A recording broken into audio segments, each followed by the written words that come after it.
கடலூர் மாவட்டம் புவனகிரி அருகே சேத்தியாத்தோப்பைச் சேர்ந்தவர் அதிமுக பிரமுகர் முரசொலி மாறன். இவர் தென்னகம் லாரி சர்வீஸ் என்ற பெயரில் 10க்கும் மேற்பட்ட லாரிகளை வைத்து டிரான்ஸ்போர்ட் தொழில் செய்து வருகிறார். கடந்த மே 23ஆம் தேதி வீட்டிற்கு முன்பாக நிறுத்தப்பட்டிருந்த இவருக்கு சொந்தமான ஃபார்ச்சுனர் கார் அதிகாலையில் மாயமாகி இருப்பதைக் கண்டு அதிர்ச்சி அடைந்தார்.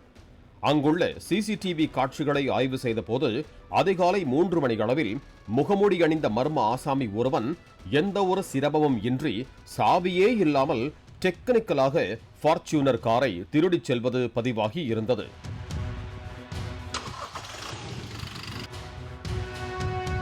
இதுகுறித்த புகாரின் பேரில் சேத்தியாத்தோப்பு போலீசார் தனிப்படை அமைத்து தீவிர விசாரணை நடத்தினர்.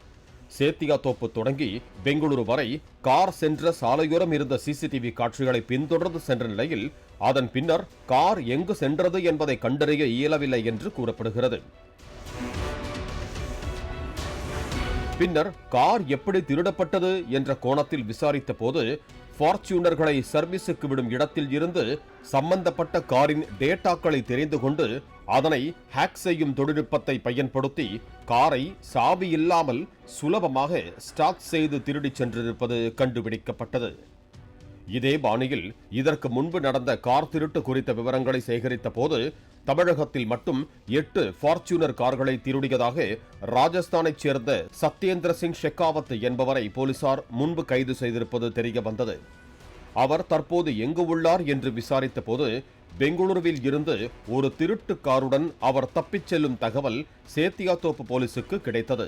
உடனடியாக பெங்களூரு போலீசுக்கு தகவல் கொடுத்து திருட்டு காருடன் சத்யேந்திர சிங் ஷெகாவத்தை மடக்கினர். பெங்களூரு சிறையில் அடைக்கப்பட்ட அவனிடம் சேத்தியாத்தோப்பு போலீசார் நடத்திய விசாரணையில் முரசொலி மாறனின் வீட்டு வாசலில் இருந்து திருடப்பட்ட ஃபார்ச்சுனர் கார் ராஜஸ்தான் பாகிஸ்தான் எல்லை பகுதிகளில் சட்டவிரோத செயல்களுக்கு பயன்படுத்தப்படுவது தெரிய வந்தது. இதையடுத்து ராஜஸ்தான் சென்ற தனிப்படை போலீசார் அங்குள்ள எல்லையோர கிராமத்தில் இருந்து ஃபார்ச்சுனர் காரை மீட்டு சேத்தியாத்தோப்புக்கு கொண்டு வந்தனர்.